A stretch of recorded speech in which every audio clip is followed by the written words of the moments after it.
बिस्मिल्लाहिर्रहमानिर्रहीम। मैं हूँ इश्तियाक अहमद और आज हम बात करेंगे कि हम किस तरह अपनी सेल्फ़ इम्प्रूवमेंट कर सकते हैं और अपनी सेल्फ़ इम्प्रूवमेंट क्यों ज़रूरी है।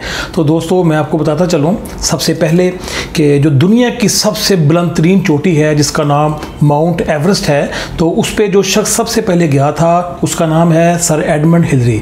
तो सर एडमंड हिलरी ने जब अपनी ज़िंदगी का एनालिसिस किया तो उन्होंने ये अखज़ किया कि it is not the mountain we conquer but our self, कि ये सिर्फ पहाड़ ही नहीं हैं जिनको हम फतह करते हैं बल्कि हम अपने आप को भी फतह करते हैं। तो दोस्तों आप उस वक्त तक कोई भी ऑर्गेनाइजेशन को लीड नहीं कर सकते जब तक आपको अपने आप को लीड करना नहीं आता।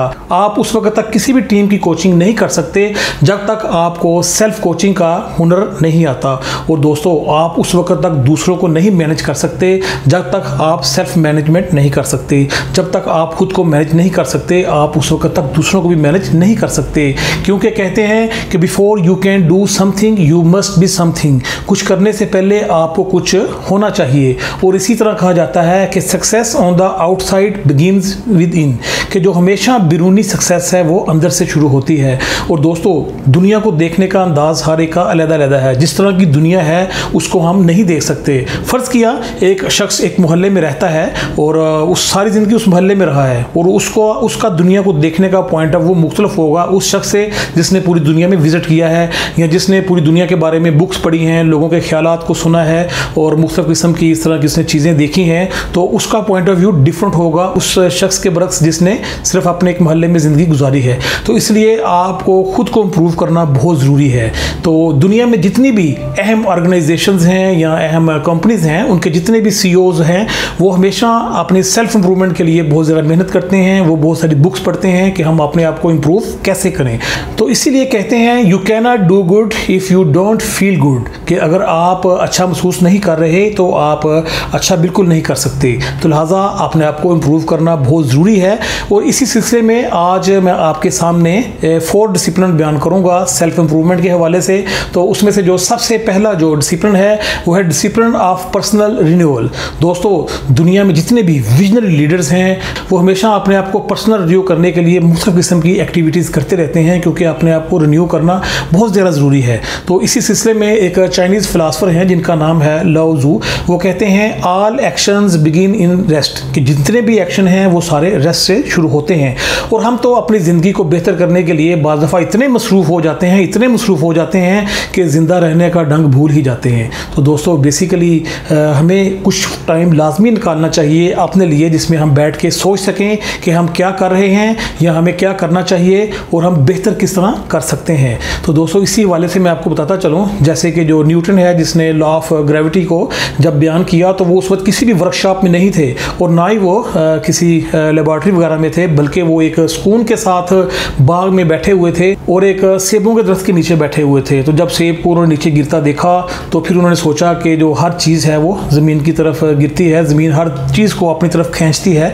तो यूँ उन्होंने जो है वो लॉ ऑफ ग्रेविटी को फार्मूलेट किया। तो इसलिए दोस्तों अपनी लाइफ में कुछ टाइम आपको डेली या वीकली बेसिस पे लाजमी निकालना चाहिए जिसमें आप बैठ के अपने आप को रिन्यू कर सकें। तो दोस्तों बाज़ लोग हमें इस तरह के नज़र आते हैं कि जो कि अपनी ज़िंदगी को बेहतर करने के लिए इतने बिजी हो जाते हैं कि उनकी एग्जांपल ऐसे है कि फ़र्ज़ किया कि वो कहते हैं कि मैं गाड़ी ड्राइव कर रहा हूँ और मैं इतना बिजी हूँ अपनी ड्राइविंग में कि मेरे पास पेट्रोल डलवाने के लिए टाइम नहीं है। तो भला ऐसे लोग कैसे अपनी मंजिल पर पहुँच सकते हैं।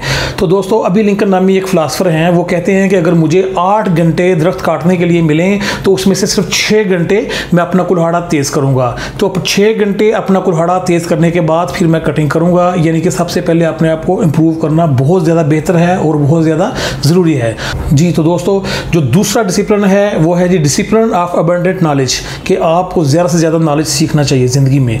तो बेसिकली कम से कम 30 मिनट तो लाजमी निकालें अपनी ज़िंदगी में अपने आप को अपना नॉलेज को बढ़ाने के लिए, अपने आप को बेहतर करने के लिए। तो उसकी वजह यह है कि जब आप पढ़ते हैं, जब आप बाकायदगी से पढ़ना शुरू कर देते हैं तो आपकी ज़िंदगी सिरे से ही तब्दील हो जाती है।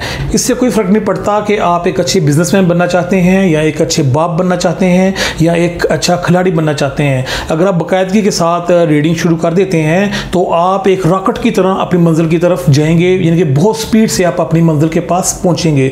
और दूसरा ये है कि पढ़ने से आपकी बहुत ज़्यादा इस्लाह होती है, क्योंकि जो भी गलतियां हमसे सरजद होती हैं वो हमसे पहले जो इस दुनिया में चलते फिरते थे उनसे भी वो गलतियां सरजद होती रही हैं और उन्होंने उनके सोल्यूशन किसी न किसी बुक में लाजमी लिखे हैं। जब आप पढ़ना शुरू कर देते हैं तो वो तमाम सोल्यूशन आपको मिल जाते हैं। फिर बजाय टाइम ज़ाया करने के आप उनके तजर्बात से सीखते हैं और आगे की तरफ अपना सफ़र तय करते हैं। तो लिहाजा जितने भी जो लीडर्स वगैरह गुजरे हैं उन सब ने अपनी बायोग्राफ़ी लिखी होती है, तो हम सबको चाहिए कि हम उनकी बायोग्राफ़ी को पढ़ें, उनकी ज़िंदगी में जो प्रॉब्लम्स आए थे और उन्होंने उनका कैसे उनको टैकल किया, उनका सामना कैसे किया और उनसे वो उस बहरान से वो कैसे निकले, हम ये उनसे सीख सकते हैं और अपनी मंजिल में बहुत ज़्यादा आगे पहुंच सकते हैं।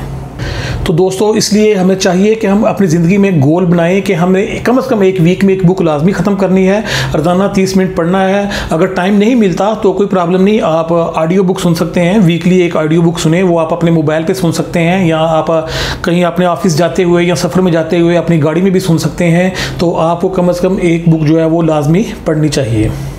अक्सर लोगों से जब पूछा जाता है कि आपने आखिरी बुक कब पढ़ी थी, तो वो कहते हैं जब मैंने अपने आखिरी एग्ज़ाम दिए थे उस वक्त मैंने अपनी आखिरी बुक पढ़ी थी, जबकि ऐसे नहीं होना चाहिए। आपको आखिरी सांस तक पढ़ना चाहिए, जब तक आप जिंदा हैं आपके लिए पढ़ना बहुत ज़रूरी है जी। तो दोस्तों जो तीसरा डिसिप्लिन है वो है डिसिप्लिन ऑफ फिजिकलिटी।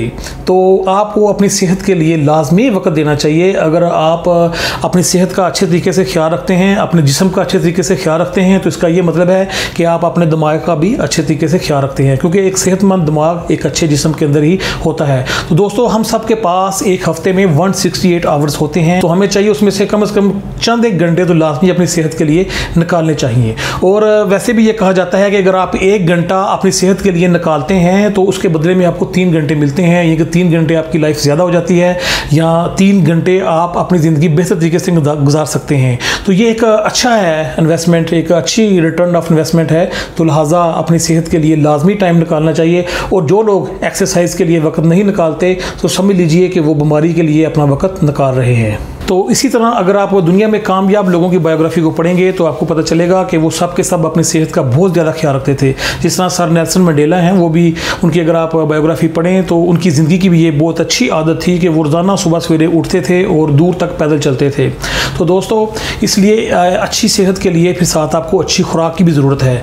तो हमें जो है ना we should eat to win, हमें जो है ना वो जीतने के लिए खाना चाहिए, ना कि सिर्फ हम जो है वो मरने के लिए खाएँ। हमें अच्छी खुराक खानी चाहिए, हमें ज़्यादा पानी पीना चाहिए और हमें चाहिए कि हम वेजिटेबल्स ज़्यादा खाएं ताकि उसको आसानी से हम हज़म कर सकें, फिर उतना ही ज़्यादा हम कामयाब होंगे। तो दोस्तों इसके बाद जो डिसिप्लिन नंबर 4 है वो है डिसिप्लिन ऑफ अर्ली अवेकनिंग, कि जितना जल्दी सुबह उठेंगे उतना हम कामयाब होंगे। दोस्तों जितने भी जो विजनरी लीडर्स हैं, चाहे वो आर्मी में हैं, चाहे वो बिज़नेस में हैं, चाहे वो एजुकेशन में हैं, चाहे वो किसी भी फील्ड में हैं, उन सब की जो कॉमन हैबिट है वो है अर्ली राइजिंग। वो सब सुबह जल्दी उठते हैं और जल्दी उठकर वो अपने काम सर अंजाम देते हैं। तो दोस्तों दूसरों से जंग जीतने के लिए सबसे पहले हमें बिस्तर से जंग जीतना ज़रूरी है। जब हम बिस्तर से जल्दी उठेंगे तो फिर ही हम दूसरों से जंग लड़ेंगे। इसलिए जो है वो सुबह उठना बहुत ही ज़्यादा ज़रूरी है। एक बहुत ही फेमस साइंटिस्ट हैं जिनका नाम है थॉमस एडिसन। उन्होंने बहुत सी इजादात की, उन्होंने अपनी ज़िंदगी में 1093 इजादात की। तो वो बताते हैं, वो नींद के बारे में कहते हैं कि sleep is like a drug, कि जो नींद है ये एक ड्रग की मानद है, तो लिहाजा इससे बचें। अगर हम सुबह जल्दी उठेंगे तो हम अपने दिन को कंट्रोल कर लेंगे और अपने टाइम के मास्टर बन जाएंगे। तो अगर हम जल्दी नहीं उठते तो फिर टाइम हमारा मास्टर बन जाएगा। तो ज़िंदगी में कामयाब होने के लिए हमें चाहिए कि हम अपने टाइम के मास्टर बने जी। तो दोस्तों अब आखिर में मैं कंक्लूजन ये पेश करता हूँ कि अब हमने बहुत कुछ सीख लिया, बहुत कुछ जान लिया। अब टाइम है कि हम अमल शुरू कर दें, हम एक्शन शुरू कर दें। हमने जो कुछ भी सीखा है हमें उसके ऊपर अमल करना चाहिए, बजाय ये कि हम दूसरों की कामयाबियों का जिक्र करते रहें सारी ज़िंदगी। हमें चाहिए कि हम खुद मैदान में उतरें और हम वो सब कुछ करें जिसका हमने अपने आप से वादा किया है, जो हमने सीखा है उसके ऊपर हम प्रैक्टिकल करें और हम ज़िंदगी में कामयाब हों, अपने लिए, अपनी फैमिली के लिए और अपने बच्चों के लिए या अपने माशरे के साथ जो हमने कमिटमेंट की हैं उनको पूरा करने के लिए हमें चाहिए कि हम मैदान में उतरें और आज से ही अपना काम शुरू कर दें। क्योंकि ज़िंदगी किसी चीज़ का इंतज़ार नहीं करती, ज़िंदगी ने गुजर ही जाना है। तो लिहाजा हम में से अक्सर जो सोचते हैं कि जी नहीं अभी वक्त मुनासिब नहीं है, वक्त अच्छा आएगा तो काम करेंगे, मेरी उन दोस्तों से गुजारिश है कि इसी वक्त को आप अच्छा बना सकते हैं। ये सारा कुछ आपके अंदर है, क्योंकि सक्सेस बिगिंस विद इन, कि जो कामयाबी है, बिरूनी कामयाबी अंदर से शुरू होती है। तो इसके साथ ही मुझे इजाज़त दीजिए। अल्लाह हाफिज़।